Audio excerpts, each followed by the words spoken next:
اور افطار میں یہ بھی ہم بارہا آپ کو بتاتے ہیں کہ افطار میں پہلے آپ روزہ کھولیں گے پھر دعا پڑھیں گے.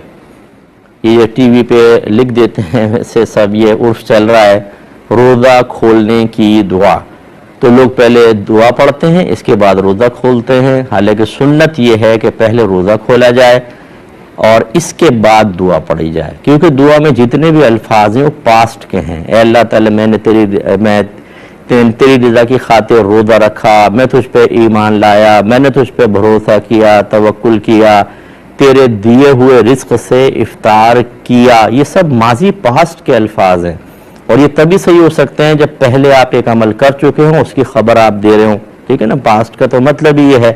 تو پہلے روزہ کھولیں گے، اس کے بعد دعا پڑھیں گے. دوسرا تراویح کے بارے میں دو چار باتیں عرض کر کے انشاءاللہ پھر میں جوابات کی طرف آتا ہوں کہ یاد رکھیں کہ تراویح ہر عاقل بالغ مسلمان مرد و عورت پر رمضان کی تمام راتوں میں 20 رکعت سنت موقدہ ہیں. سنت موقدہ کا حکم یہ ہوتا ہے کہ ایک دو بار چھوڑا تو برا کیا، اگر چھوڑنے کی عادت بنا لیں گے تو گناہگار ہوں گے. اس سے معلوم ہوا کہ عاقل بالغ پر کے لیے سنت موقدہ ہیں، نابالغ پر کوئی لازم نہیں ہے. پھر مرد و عورت دونوں کے لیے ہیں. یہ نہیں کہ بہنیں سوچیں شاید یہ مردوں کی عبادت ہے ہماری نہیں، ایسا نہیں ہوتا. رمضان کی تمام راتوں میں پڑھنی ہوتی ہے. لہٰذا جو بعض بھائی بہن 10 روزہ تراویح اٹینڈ کر لیتے ہیں، 20 روزہ، وہ یہ سمجھتے ہیں کہ ہم نے چونکہ پورا قرآن 10 روز میں سن لیا تو اب ہمارے لیے بقیہ دنوں میں راتوں میں تراویح پڑھنا کوئی لازم نہیں رہا. یہ غلط ہے. یاد رکھیں کہ پورے رمضان میں ایک قرآن کا ختم یہ الگ سنت ہے، اور تمام راتوں میں 20 رکعت تراویح ادا کرنا یہ الگ سنت ہے. اگر آپ نے 10 دن میں قرآن سن لیا تو ایک سنت ادا ہوئی، اور باقی جو رمضان کی راتوں میں سنت تھی کہ آپ تراویح ادا کرتی وہ یا کرتے وہ آپ نے پورا نہیں کیا تو آپ گناہگار ہوں گے. اسی طریقے سے 20 رکعت تراویح سنت موقدہ ہے، 8 رکعت نہیں، 12 رکعت نہیں. بعض ہمارے بھائی بہن اگرچہ یہ کوئی قاعدہ شرعیہ نہیں ہے لیکن وہ کہتے ہیں کہ جی حرمین میں جو کچھ ہو رہا ہے حرمین طیبین میں وہ ہمارے لیے دلیل ہے. بعض لوگ کہتے ہیں، اگرچہ میں اس کو دلیل نہیں سمجھتا ہوں، ہمارے لیے قرآن و حدیث دلیل ہے، لیکن میں عرض کر رہا ہوں کہ بعض حرمین طیبین کی مثال دیتے ہیں ہر چیز کے اندر. دیکھیں حرمین طیبین میں ایسا ہو رہا ہے، دیکھیں وہاں پر ایسا ہو رہا ہے. تو یاد رکھیں کہ وہاں پر بھی پوری 20 رکعت تراویح باجماعت رمضان کی تمام راتوں میں ادا کی جاتی ہے.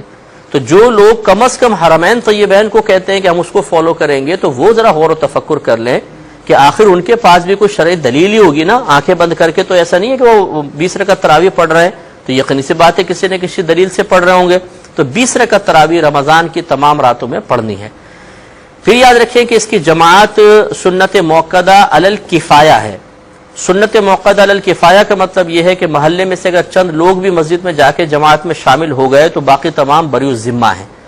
اس کا مطلب یہ نہیں ہے کہ میں آپ کو جماعت سے ہٹانے کی کوشش کر رہا ہوں، بلکہ ایک نفس مسئلہ بیان کرنا مقصود ہے کہ جماعت سے نماز پڑھیں، بہت اچھی بات ہے، لیکن اگر کوئی شخص جیسے مسجد میں جماعت ہو رہی ہے اور وہ نہیں پڑھتا، وہ گھر میں پڑھتا ہے اور جان بوجھ کے پڑھتا ہے، جا سکتا ہے پھر بھی پڑھتا ہے، اگر مسجد میں جماعت ہو رہی ہے تو یہ گناہگار نہیں ہوگا، اپنے گھر میں ادا کر سکتا ہے، لیکن افضل اور اولیٰ یہ ہے کہ جماعت کے ساتھ ہی ادا کی جائے. یا پھر اگر کوئی بھی جماعت میں حاضر نہیں ہو رہا تو پھر تو اگر نہیں جائے گا تو گناہگار ہوگا. ایک مسئلہ بھی یاد رکھیں کہ تراویح کا وقت ہوتا ہے عشاء کے فرائض ادا کرنے کے بعد سے. یہ وقت آغاز ہے اور اختتام ہوتا ہے ختم سحر تک. جب تک سحری ختم نہیں ہوتی تراویح کا وقت پوری رات گویا کہ باقی رہتا ہے. اس میں دو مسئلے اور مزید معلوم ہو گئے جو ضمناً آپ کو سمجھنے چاہیے کہ بعض اوقات ایسا ہوتا ہے کہ کوئی دیر سے مسجد میں آیا اور تراویح کی جماعت شروع ہو گئی اور اس نے بھی عشاء نہیں پڑھی. اگر یہ ڈائریکٹ جا کے تراویح کی جماعت میں شامل ہو جائے تو آخر تک جتنا بھی یہ پڑھتا رہے گا سب نفل نماز ہوگی، تراویح کی سنت موقدہ ادا نہیں ہوگی، کیونکہ تراویح کا وقت شروع ہی تب ہوتا ہے جب عشاء کے فرض ادا کر لیے گئے ہوں. لہٰذا ایسے جو بھائی دیر سے پہنچے ان کو چاہیے کہ پہلے ہٹ کر کہیں علیحدہ 4 فرض کم از کم ادا کر لیں، پھر فوراً تراویح میں شامل ہو جائے. باقی جو ہے وہ سنن نوافل وغیرہ بعد میں ادا کر لیے جائیں. یہ اور دوسرا مسئلہ یہ معلوم ہوا کہ تراویح کا جیسے بعض بھائی سمجھتے ہیں کہ 12 بجے تک تراویح کا وقت ہوتا ہے.